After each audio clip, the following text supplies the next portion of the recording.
Na madrugada abafada de Recife, a frequência da central tilintou no rádio da viatura 2419. Atenção, unidade da Boa Viagem. Ocorrência de desordem em residência.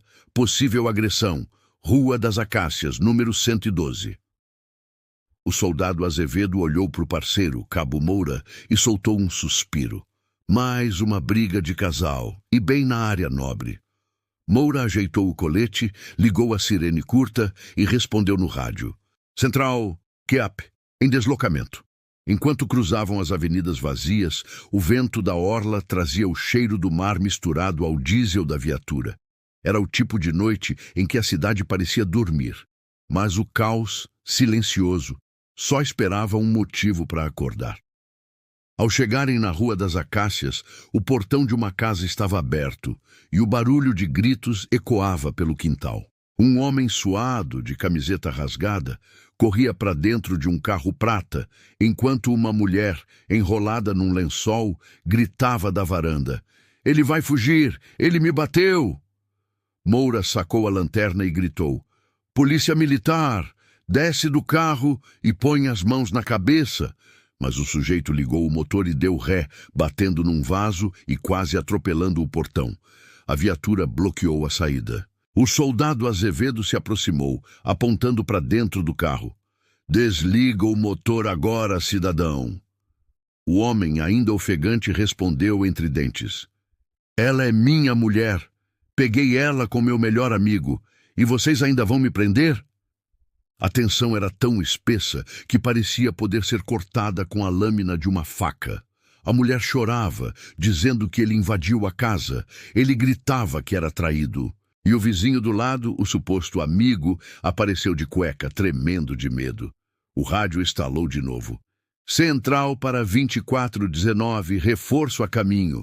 Procedam com cautela." Mas já era tarde. O marido avançou. O empurrão, o grito, o barulho de vidro quebrando, e por um instante tudo virou ruído. Quando Azevedo conseguiu contê-lo, o chão já estava coberto de cacos e de uma mistura de lágrimas e sangue. Era o retrato da fúria humana, um amor transformado em desespero. Na delegacia, ele seria apenas mais um envolvido em ocorrência de violência doméstica. Mas naquela madrugada, na Rua das Acácias, 3 vidas tinham mudado para sempre. Na delegacia de Boa Viagem, o relógio marcava quase 4 da manhã. O sargento plantonista, com os olhos fundos de cansaço, olhou para os policiais e perguntou: "Qual foi a bronca?" Moura resumiu rápido: "Briga conjugal. O marido invadiu a casa da esposa e tentou fugir quando a guarnição chegou. Houve resistência, danos e lesão leve." O sargento assentiu. "Mais um caso de madrugada quente. Anotem o BO e encaminhem o casal para o depoimento." A mulher, de aparência cansada, se chamava Patrícia, 32 anos, professora de inglês. O homem, Marcos, 38, técnico em informática. E o amigo envolvido, Rafael, vizinho e colega de trabalho de Patrícia. Na sala de espera, Marcos tentava se explicar com o olhar perdido e a voz trêmula. "Eu só queria conversar. Ela me deixou há 2 semanas, mas não quis explicar o motivo. Quando eu cheguei lá, vi o carro dele na garagem e perdi a cabeça." Moura observava de longe. Era o tipo de cena que se repetia quase toda semana. Amor, raiva, arrependimento, tudo misturado num copo amargo.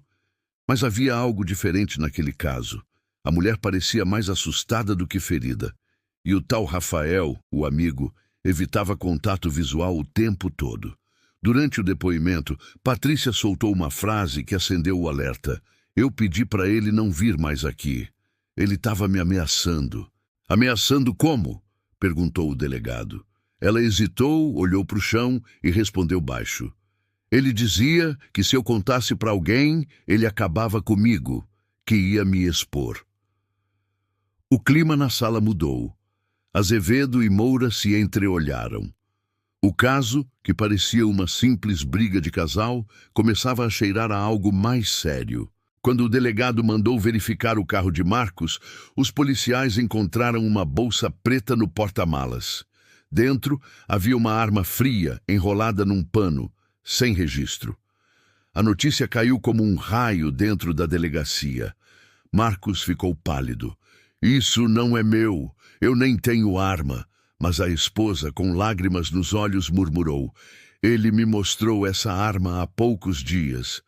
Disse que era para se defender, mas eu sabia que era para me assustar. O delegado respirou fundo e disse em tom firme. Marcos, você está preso por porte ilegal de arma e ameaça. Do lado de fora, Azevedo olhou para o parceiro e comentou. Começou como traição e vai terminar como tentativa de feminicídio. Moura respondeu. No fim o amor e o ódio só mudam de lado. A madrugada seguia densa, pesada, como se o calor de Recife tivesse derretido a razão das pessoas. E enquanto a viatura levava Marcos para o presídio, ninguém ali sabia que a história ainda estava longe de acabar. Na manhã seguinte, o caso já era o assunto principal na 5ª delegacia. A imprensa começou a aparecer na porta e a história do marido traído e armado rendia manchetes fáceis. Mas dentro da viatura estacionada na sombra, Moura e Azevedo sabiam que havia algo errado.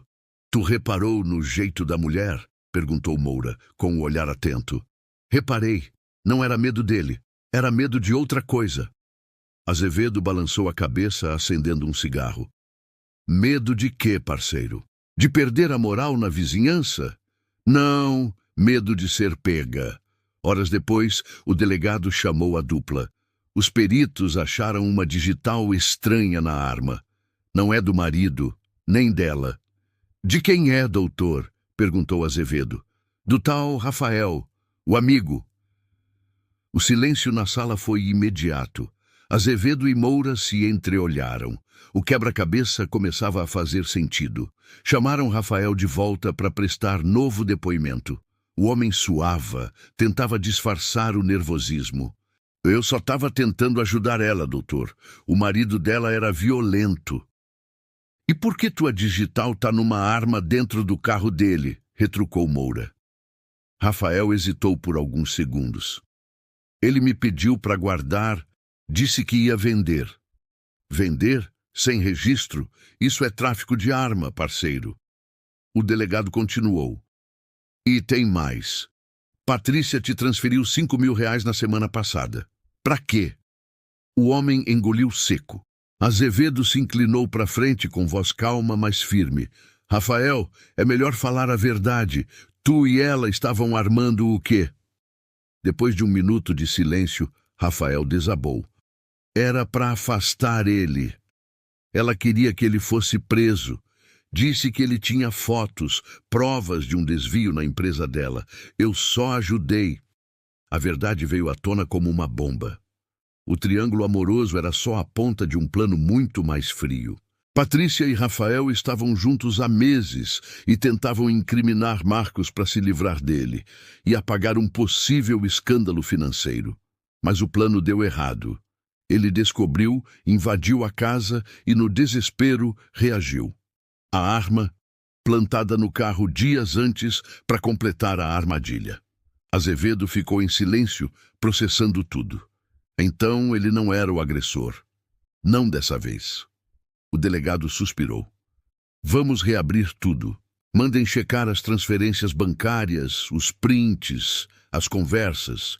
Isso ainda vai dar pano para manga. Enquanto saíam da sala, Moura olhou para Azevedo e disse: Tu percebe, né? Quando o amor acaba, o resto é só teatro.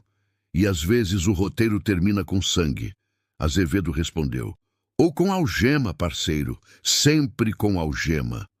2 dias depois, a equipe de Moura e Azevedo recebeu a ordem de conduzir Patrícia e Rafael para novos depoimentos. O caso, que começou como um simples episódio de ciúme, agora era tratado como fraude e falso testemunho, com possível tentativa de homicídio premeditado. Quando chegaram à residência de Patrícia, na Zona Sul, ela já os esperava na varanda, com uma serenidade que incomodava. Vocês vieram me prender? Perguntou sem emoção. Não, só queremos entender o que aconteceu de verdade. respondeu Moura com voz firme. Na delegacia, o cerco se fechou. O laudo da perícia mostrou que a arma encontrada no carro de Marcos estava com impressões de ambos, Patrícia e Rafael. Além disso, as mensagens recuperadas no celular dela revelavam o plano completo. Se ele for pego com a arma, não tem volta.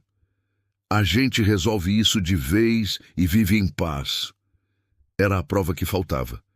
Diante da evidência, Rafael desmoronou. Ela disse que ele ia acabar com a gente, que ia contar tudo da empresa.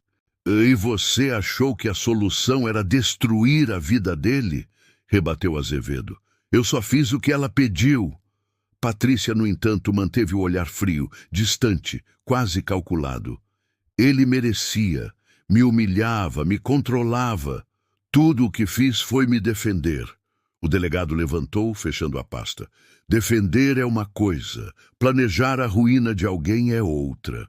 Com base nas provas, ambos foram indiciados por porte ilegal de arma, tentativa de homicídio e falsa comunicação de crime. Marcos, o marido, foi libertado após 2 dias preso injustamente, abatido, mas livre. Ao deixar a delegacia, ele olhou para Azevedo e disse: Eu passei a vida toda tentando entender o amor. Agora entendi que tem gente que usa ele para esconder o ódio. Moura o cumprimentou no ombro. Vai embora, parceiro. Recomeça. Quem sobrevive a isso, sobrevive a qualquer coisa. Do lado de fora, o sol de Recife já despontava forte e a cidade acordava como se nada tivesse acontecido. Mas para quem esteve naquela ocorrência, era impossível esquecer. Uma briga de casal que quase terminou em tragédia e que mostrou o quão longe as pessoas podem ir para salvar uma mentira. Azevedo entrou na viatura pensativo. Tu percebe, Moura? O amor é o motivo e a desculpa ao mesmo tempo. O parceiro respondeu ligando o rádio, e a gente, no meio disso tudo, só recolhe os cacos. A voz da central ecoou no rádio, fria e impessoal. Viatura 2419, ocorrência nova, deslocar para a Avenida Engenheiro Domingos Ferreira, possível roubo em andamento. Azevedo suspirou, ajeitou o colete e disse: Mais uma noite em Recife. A sirene acendeu, e a cidade, indiferente, seguiu respirando o caos. Com o passar das semanas, o caso caiu no esquecimento da mídia, mas deixou marcas profundas em todos os envolvidos. Marcos vendeu o carro, pediu transferência do trabalho e foi morar com a mãe, tentando reconstruir o que restava da própria vida. Patrícia aguardava julgamento em liberdade, jurando que foi apenas um mal-entendido. E Rafael, demitido da empresa, desapareceu da cidade como quem foge não só da polícia, mas do próprio reflexo. Para os policiais Moura e Azevedo, aquele episódio virou mais uma cicatriz na memória. Entre as centenas de ocorrências que atendem toda semana, algumas se apagam, mas outras ficam. Porque, no fundo, o que aconteceu naquela casa não foi só um crime, foi uma radiografia do que o ser humano é capaz de fazer quando o orgulho se mistura ao amor. E é aí que vem a lição. Nem sempre o perigo está nas ruas escuras, nem nas esquinas violentas. Às vezes, ele mora dentro de casa, escondido atrás de sorrisos, promessas e silêncios. Amor não é posse, e quando alguém tenta transformar sentimento em controle, o final raramente é feliz. Na rotina policial, essas histórias servem de alerta. A linha entre paixão e tragédia é fina demais. E quem está do outro lado da sirene, muitas vezes, chega tarde demais para impedir o pior. Essa narrativa é inspirada em fatos reais, reconstruída com base em ocorrências registradas na região metropolitana do Recife. Cada detalhe foi pensado para mostrar o lado humano, e às vezes doloroso, das relações que terminam em boletim de ocorrência. Se essa história te prendeu até aqui, é porque você entende que cada sirene conta mais do que um caso. Conta um pedaço da vida real, onde o amor, o erro e o arrependimento caminham lado a lado. Então não esquece, se inscreve no canal, deixa o like e comenta. Você acredita que o amor pode justificar qualquer coisa? A sua opinião ajuda a manter viva a missão da Última Patrulha, mostrar a verdade por trás da farda e o coração por trás da história.